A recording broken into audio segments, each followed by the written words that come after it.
आप देख रहे हैं जनवक्ता न्यूज, आपको रखे अपडेट। नमस्कार, जनवक्ता न्यूज में आपका स्वागत है। मैं हूं पुष्पेंद्र श्रीवास्तव। बीजेपी सरकार होश में आओ, बीजेपी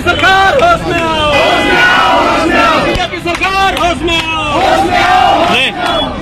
आज हम बात करेंगे एक ऐसी कहानी की जो दिल्ली की सड़कों पर तैनात उन नायकों की है जिन्होंने महिलाओं की सुरक्षा और बुजुर्गों की देखभाल को अपनी जिम्मेदारी माना, लेकिन आज वही नायक अपनी आजीविका के लिए सड़कों पर उतरने को मजबूर है। हम बात कर रहे हैं दिल्ली सिविल डिफेंस बस मार्शलों की, जिन्होंने आज शालीमार बाग में मुख्यमंत्री रेखा गुप्ता के आवास के बाहर तपती कड़ी धूप में प्रदर्शन किया। इन मार्शलों की गुहार थी कि हमें हमारी नौकरी वापस दो, अपने वादे पूरे करो। लेकिन क्या है इनकी व्यथा और कैसे हुई थी इनकी नियुक्ति और क्यों छीनी गई उनकी नौकरी? क्या वर्तमान सरकार इनसे कोई वादा खिलाफी कर रही है? आज हम अपने इस एपिसोड में इन्हीं की भावनाओं के बारे में बात करेंगे। आज शालीमार बाग में मुख्यमंत्री रेखा गुप्ता के घर के बाहर दिल्ली सिविल डिफेंस बस मार्शल एक बार फिर सड़कों पर थे।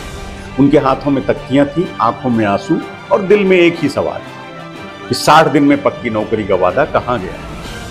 लेकिन पुलिस ने कई प्रदर्शनकारियों को हिरासत में ले लिया। ये दृश्य न केवल बस मार्शलों की हताशा और निराशा को दर्शाता है, बल्कि सरकार की बेरुखी को भी उजागर करता है। ये वही मार्शल हैं जिन्होंने दिल्ली की बसों में महिलाओं की सुरक्षा सुनिश्चित की। ये वही लोग हैं जिन्होंने कोरोना काल में अपनी जान जोखिम में डालकर दिल्ली वासियों की सेवा की थी। लेकिन आज ये सड़कों पर अपने हक की लड़ाई लड़ रहे हैं। आखिर क्यों? आइए उनकी कहानी को शुरुआत से समझते हैं। साल 2015 में आम आदमी पार्टी की सरकार ने दिल्ली की बसों में महिलाओं की सुरक्षा और बुजुर्गों की सहायता के लिए सिविल डिफेंस वॉलंटियर्स को बस मार्शल के रूप में नियुक्त करने की योजना शुरू की। 2017-18 में करीब 10,792 सिविल डिफेंस वॉलंटियर्स को टीटीसी और क्लस्टर बसों में तैनात किया गया। इनमें से 8,574 मार्शल बसों में महिलाओं की सुरक्षा, बच्चों और बुजुर्गों की देखभाल और छेड़छाड़ की घटनाओं को रोकने का काम करते थे। इन मार्शलों को प्रतिदिन 844 रुपए का मानदेय मिलता था, जो 8 से 10 घंटे की ड्यूटी के लिए था। ये राशि भले ही कम थी, लेकिन इनके काम का प्रभाव बहुत बड़ा था। दिल्ली की बसों में छेड़छाड़ की घटनाएं कम हुई, महिलाएं सुरक्षित महसूस करने लगी। 2016 में जब इन मार्शलों को तैनात किया गया, तब दिल्ली में बसों में महिलाओं के खिलाफ अपराध की शिकायतों में 15% की कमी दर्ज की गई थी। ये एक ऐसी पहल थी जिसने दिल्ली को एक सुरक्षित शहर बनाने की दिशा में कदम बढ़ाया। इन मार्शलों में से कई गरीब परिवारों से थे। उनके लिए ये नौकरी सिर्फ रोजगार नहीं, बल्कि उनके परिवार की रीढ़ थी। बच्चों की स्कूल फीस, घर का किराया और दैनिक जरूरतें इसी मानदेय से पूरी होती।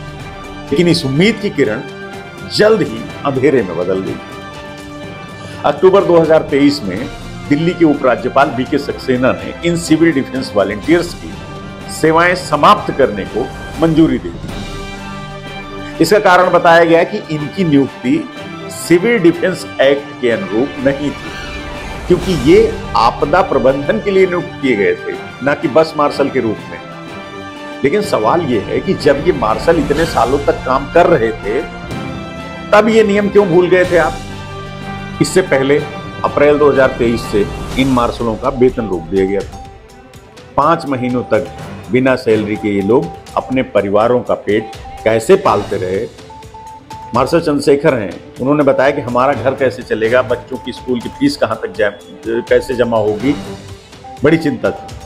मार्शल अंजू हैं, उन्होंने बताया कि स्कूल वाले बच्चों को नाम काटने की धमकी देने लगे। ये सिर्फ आर्थिक संकट नहीं था, बल्कि एक मानसिक और भावनात्मक आघात भी था इन पर। नवंबर 2023 में बकाया सैलरी तो मिल गई, लेकिन नौकरी नहीं मिली। मार्शलों ने राजघाट, दिल्ली सचिवालय, यहां तक कि उपराज्यपाल के आवास के बाहर भी प्रदर्शन किया, लेकिन उनकी पुकार अनसुनी रही। कुछ मार्शलों ने तो निराशा में आत्महत्या कर ली। ये कितना दुखद है कि जिन्होंने दिल्ली की सेवा की, वो आज अपनी जिंदगी से हार मान रहे हैं। नवंबर 2024 में उपराज्यपाल वीके सक्सेना ने 10,000 सिविल डिफेंस वॉलंटियर्स को 4 महीने के लिए प्रदूषण नियंत्रण ड्यूटी पर तैनात करने का आदेश दिया।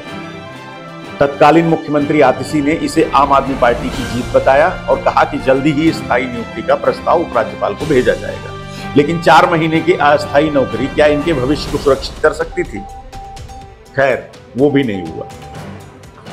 उपराज्यपाल ने दिल्ली सरकार को स्थायी नियुक्ति के लिए एक ठोस योजना बनाने को कहा, जिसमें बजटीय प्रावधान, आरक्षण नियम और पदों का सृजन सब कुछ शामिल हो। लेकिन सरकार ने इस दिशा में कोई ठोस कदम नहीं उठाया। मार्शल आदित्य राय ने कहा कि सैलरी तो मिल गई, लेकिन ये कब तक चलेगी, हमारा घर कैसे चलेगा? और यही सवाल हर मार्शल के दिल में गूंज रहा था।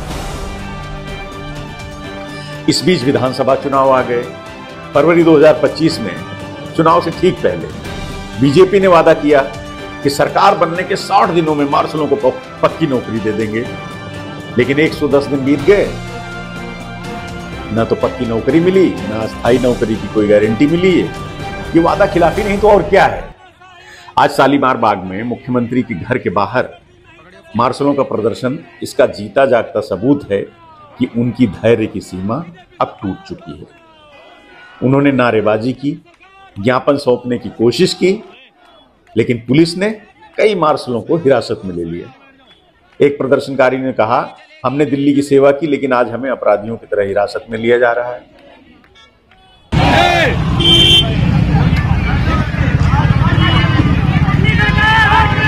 देखो, पुलिस वाले आ गए हैं सब लोगों को हटाने। पुलिस वाले आंदोलन प्रदर्शनकारियों को रोक रहे हैं। ये देखो, रोजगार के लिए मांग पूरी कर रहे हैं, इसलिए रोक रहे हैं सभी। दिल्ली पुलिस वाले आ गए हैं सब।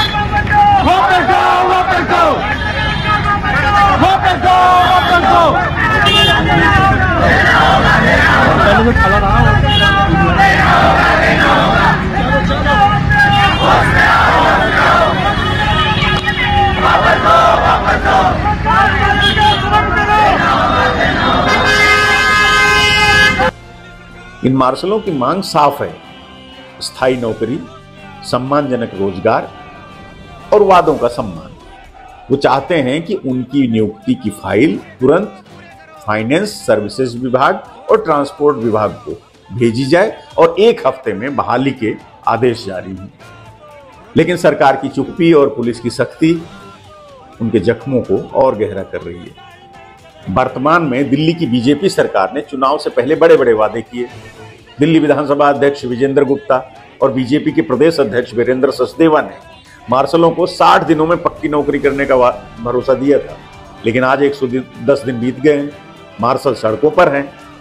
ये सिर्फ वादा खिलाफी नहीं, बल्कि उन परिवारों के साथ धोखा है जो इन मार्शलों की कमाई पर निर्भर हैं, जिससे इनका घर चलता है। क्या सरकार को इनके बच्चों की स्कूल फीस का दर्द नहीं दिखता? क्या उन्हें इनके परिवारों की आर्थिक तंगी नहीं दिखती? सियासी ब्लेम गेम में पिस रहे हैं ये बेचारे मार्शल। इनका कसूर सिर्फ इतना है कि उन्होंने दिल्ली की सेवा की। उपराज्यपाल ने 4 महीने के अस्थायी नौकरी का आदेश दिया, लेकिन स्थायी नियुक्ति के लिए कोई कदम नहीं उठाया गया। क्या 4 महीने की नौकरी इनके भविष्य सुरक्षित कर सकती है? ये तो बस एक टेम्परेरी मरहम है जो घाव को भरने की बजाय और गहरा ही करेगा।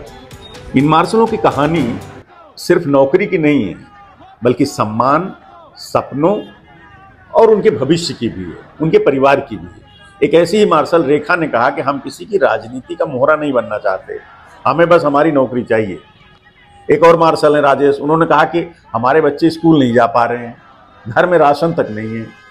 सोचिए उस माँ का दर्द जो अपने बच्चे की स्कूल फीस नहीं भर पा रही है। उस पिता का अपमान समझिए जो अपने परिवार का पेट पालने में असमर्थ है। इन मार्शलों ने कोरोना काल में अपनी जान जोखिम में डाली, लेकिन आज सरकार उनकी पुकार को अनसुना कर रही है।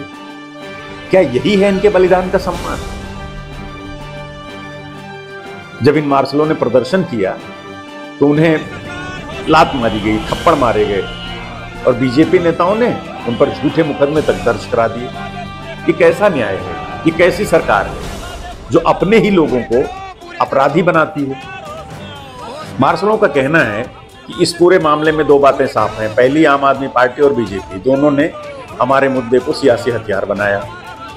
आम आदमी पार्टी का दावा है कि बीजेपी ने मार्शलों को पक्का करने में अड़ंगा लगाया, जबकि बीजेपी कहती है कि केजरीवाल ने ही उन्हें हटाया है। सरकार की प्राथमिकताएं सवालों के घेरे में हैं। दिल्ली में हर साल सिविल डिफेंस वॉलंटियर्स को 400 करोड़ रुपए का भुगतान किया जाता था, जिसमें से 280 करोड़ बस मार्शल के लिए थे। अगर सरकार इस राशि को खर्च कर सकती थी तो स्थायी नियुक्ति के लिए बजट क्यों नहीं बनाया गया? उपराज्यपाल ने होमगार्ड्स में नियुक्ति का सुझाव दिया था, लेकिन उसका भी कोई नतीजा नहीं निकला। बीजेपी सरकार जो सबका साथ सबका विकास यही नारा देती है ना, तो इन मार्शलों के साथ इतनी नाइंसाफी क्यों कर रही है? 60 दिन में पक्की नौकरी का वादा किया था ना, तो क्या ये सिर्फ चुनावी जुमला था?